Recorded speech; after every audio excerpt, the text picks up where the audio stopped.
Hello everyone, this is Doc Mitch again. So ito, dahil nga sobrang dami ng cases o kaso ng HIV dito sa Pilipinas, nakakabahala, di ba? So dapat alam mo yung status mo, kung ano ang kalagayan mo, kung meron ka ba talagang HIV o wala. Libre ang magpa-test, pwede ka magpatingin. May mga lugar dito sa Pilipinas na may libreng testing at libreng gamot. HIV test lang or blood test ay para malaman kung meron ka talagang HIV. Kaya kailangan magpa-blood test ka, no? Kailangan malaman natin yun. Mga maling paniniwala tungkol sa HIV. So, una dyan, hindi na ipapasa ang HIV sa laway, sa luha, sa pawis, sa pag-share ng utensils, yung mga gamit natin, baso, kutsara, mga ganyan. O pag-share sa public CR o paggamit ng CR or toilet, gano'n.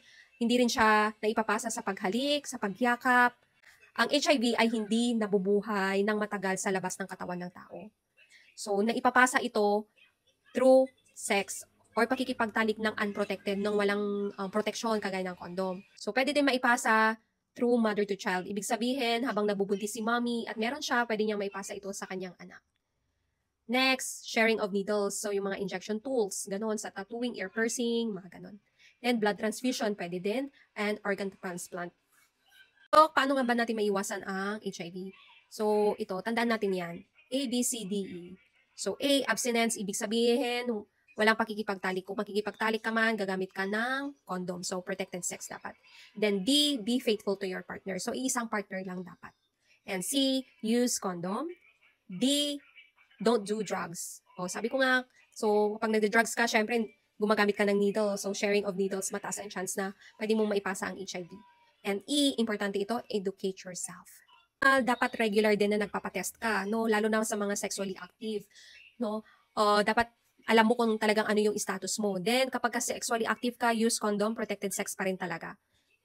And then, laging magpakonsulta sa inyong doktor kapag may mga sintomas ka, kagaya nito. So, ang sintomas ng HIV ay lumalabas ng 3 to 6 weeks, so matagal siya, buwan.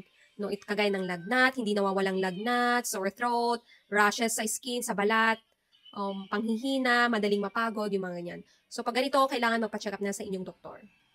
Tandaan na ang HIV ay pwedeng makaapekto yan kahit sino, no? Regardless sa kanilang edad, age, sexual orientation, or yung kanilang gender.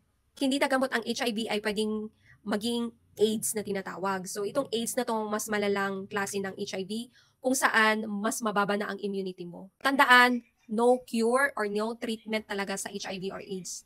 Pero merong tinatawag na antiretroviral drug or ART or antiretroviral therapy na tinatawag. Libre din to ha. So mostly to binibigay sa mga HIV patient para mag-slow down lang, no, hindi siya mag-progress into AIDS o mas malala na virus, no. So pinapababa niya yung viral load.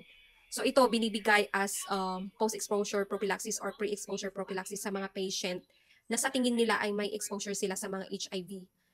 No, nakapagtalik sila ng mga HIV, mga ganyan. So ito libre naman itong binibigay. So kung sa tingin mo meron o wala kang HIV, mas maganda talaga na matest ka. Libre ang HIV testing, libre ang ART, at libre ang konsulta sa mga ganito. So, hanapin nyo lang sa inyong mga lugar, meron at meron yan. At saka huwag tayong mahihiyang magpa-test, no? Mas maganda na alamin mo kung ano yung status mo, kung ano ka, anong meron ka, no? Mas maganda yung alam mo yung status mo, no? Kung meron kang HIV o wala. And sa tamang gamutan ng ART, maaaring mabuhay ng normal ang mga HIV patient.